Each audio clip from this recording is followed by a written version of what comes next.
नमस्कार दोस्तों, मैं निकिता प्रयास क्लासेस जमशेदपुर यूट्यूब चैनल में आपका स्वागत करती हूँ। कैसे हो आप सब? आई होप कि सभी कोई कुशल मंगल होंगे।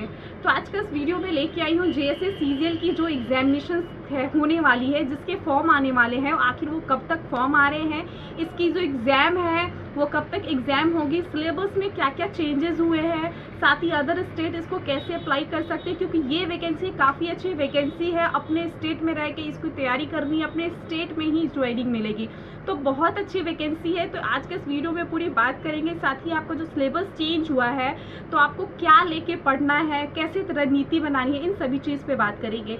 सो गाइज, आप सभी से मेरा रिक्वेस्ट है कि अगर चैनल पे न्यू है तो चैनल सब्सक्राइब कर दीजिए, बेल आइकन को प्रेस कर दीजिए, और प्लीज़ वीडियो अच्छी लग रही हो तो रिक्वेस्ट है ज़्यादा से ज़्यादा शेयर करें, क्योंकि आपका एक सपोर्ट, एक लाइक, सब्सक्राइब, शेयर हमें काफ़ी मोटिवेट करता है। इस तरह के वीडियो को अपडेट करने में, इस तरह के वीडियो बनाने में काफ़ी मोटिवेट करता है। सो गाइज, प्लीज़ आप शेयर ज़रूर कीजिएगा। तो बात करते हैं सबसे पहले जेएसएससी आपके फॉर्म के बारे में कि आखिर फॉर्म आपके कब आ रही है।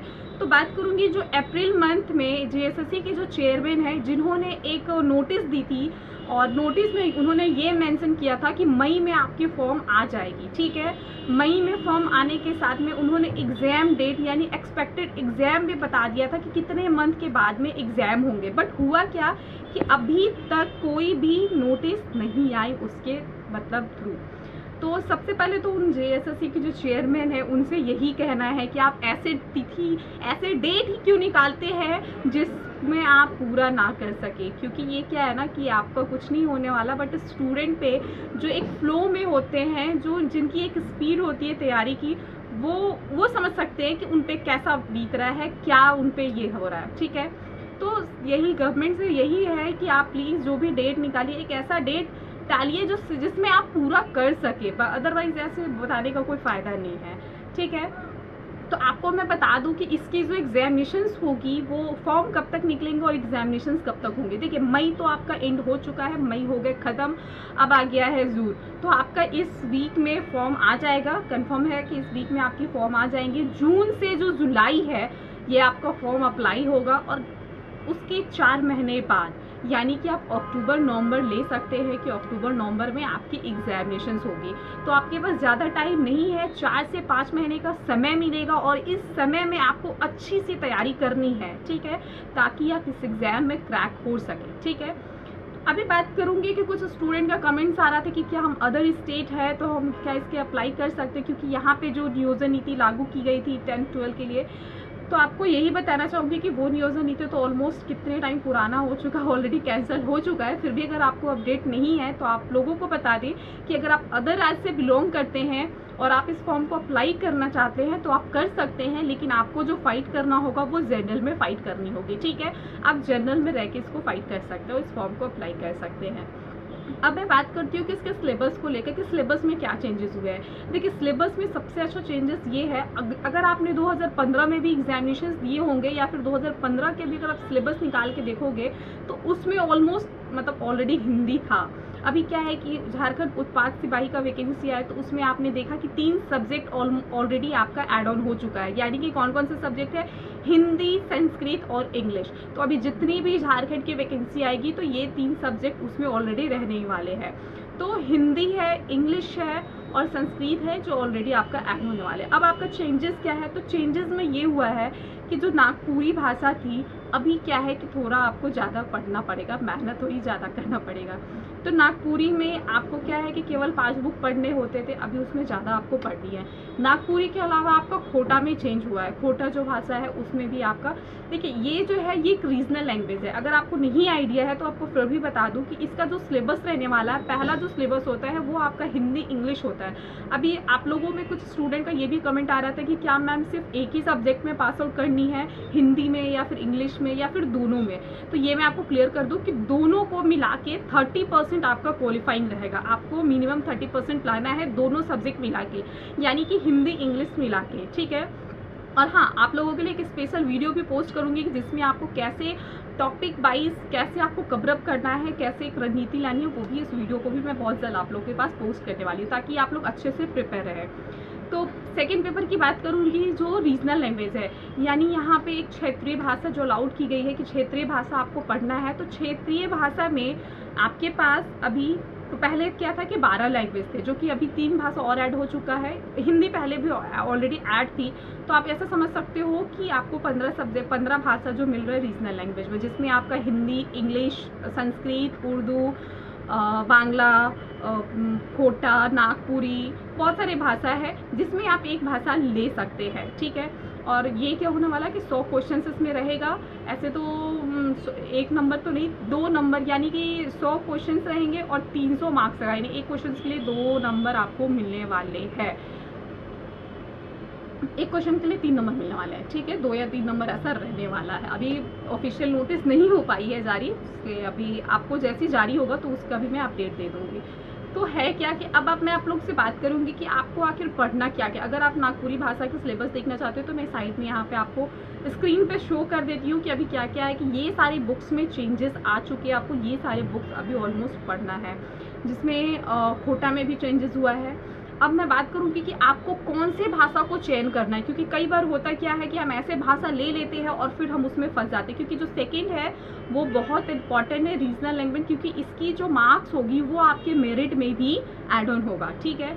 और अगर मैं पेपर 3 की बात करूंगी तो पेपर 3 आपका चेंजेस नहीं होगा। उसमें आपका झारखंड के बारे में पढ़ना है, झारखंड जीएस के बारे में पढ़ना होगा।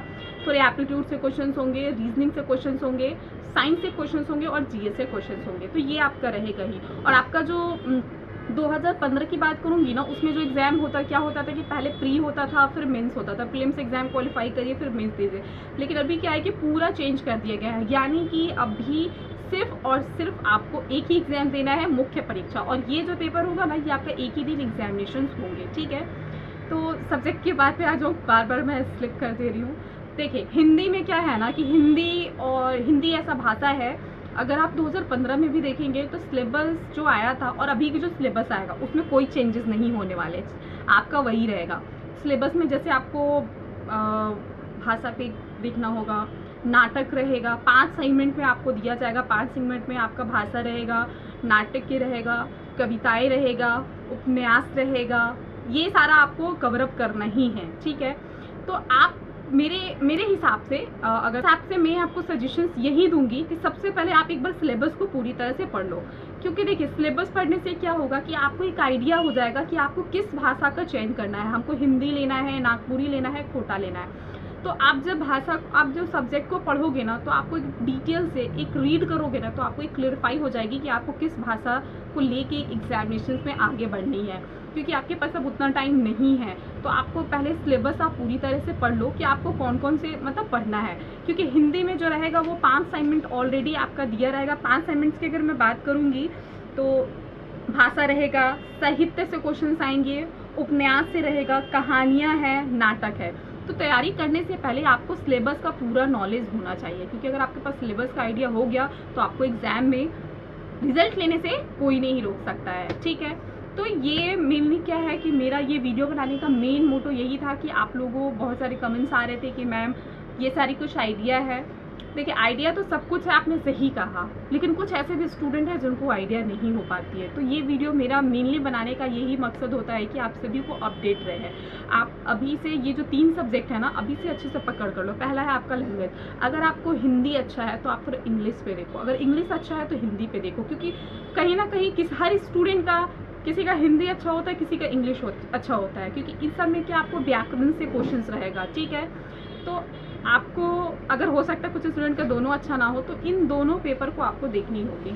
तो अभी क्या है कि जो सब्जेक्ट है सीजीएल का, जो रीजनल लैंग्वेज है, जो भाषा है, उसमें क्या है कि 60 to 70% आपका चेंजेस हो चुकी है। यानी कि नागपुरी और खोटा में 60-70% आपका जो प्रॉपर चेंज हुआ है। तो आपको ये देखना है, एक बार आप सिलेबस को अच्छे से रीड करिए और उसको समझिए कि आपको कैसे पढ़नी है। क्योंकि जब तक आप सिलेबस का आपको ज्ञान नहीं होगा तो आपको पढ़ने में मुश्किलें आएगी। तो पहले आप सिलेबस को देख लीजिए। वहीं हम बात करेंगे एग्जामिनेशंस को लेके, फॉर्म को लेके। तो मैंने आपको बताया कि ऑलमोस्ट जो है सारा कुछ प्रक्रिया ऑलरेडी डन हो चुके हैं। आपकी फॉर्म किसी भी टाइम आ सकती है। इस वीक आप समझ के चलिए कि इस वीक में आ जाएगा और एग्ज़ाम जो है अक्टूबर अक्टूबर नवंबर आप समझ लीजिए कि इस बीच में एग्ज़ाम हो गए। और कुछ लोग ये भी कमेंट कर रहे थे कि अभी नहीं 5 साल हो जाएगा, ऐसा है वैसा है। तो ऐसा नेगेटिव थिंक मत सोचिए, क्योंकि आप अगर नेगेटिव सोचते हैं तो आप अपना लॉस कीजिएगा, लेकिन नेगेटिव सोच के कुछ नहीं होना है। आपको भी ऐसा पॉजिटिव सोच के चलनी है और पॉजिटिव वे में लेके चलना है, क्योंकि एग्ज़ाम होना बहुत ज़रूरी है। क्योंकि आप देख रहे हैं कि झारखंड में कोई वैकेंसी नहीं आ रही है, जिसको लेके काफ़ी कैंपेन चला, बहुत सारे ऑलरेडी हो ही रहे हैं, अभी भी बहुत सारे नियम को लेके हो ही रहा है। तो बिहार से अगर बिलोंग करते हैं या अदर स्टेट से बिलोंग करते हैं तो आप जनरल में फ़ाइट कीजिएगा। अपनी सर्टिफिकेट है ऑलरेडी प्रिपेयर रखिए, ताकि आपको दिक्कत नहीं आएगा। क्या क्या सर्टिफिकेट चाहिए, एक स्पेशल वीडियो इसके लिए भी मैं पोस्ट करने वाली हूँ, और साथ ही आपके सब्जेक्ट के लिए। सो गाइज़, अब मैं आप लोगों से अलविदा लेती हूँ, मिलती हूँ नेक्स्ट वीडियो में। और जाने से पहले आप सभी से मेरा रिक्वेस्ट है कि प्लीज़ वीडियो को शेयर ज़रूर कीजिए, लाइक कर दीजिए, किसी भी तरह का डाउट्स आता है तो कमेंट कर दीजिए। मिलते हैं फिर नेक्स्ट वीडियो में। Keep support guys, thank you so much.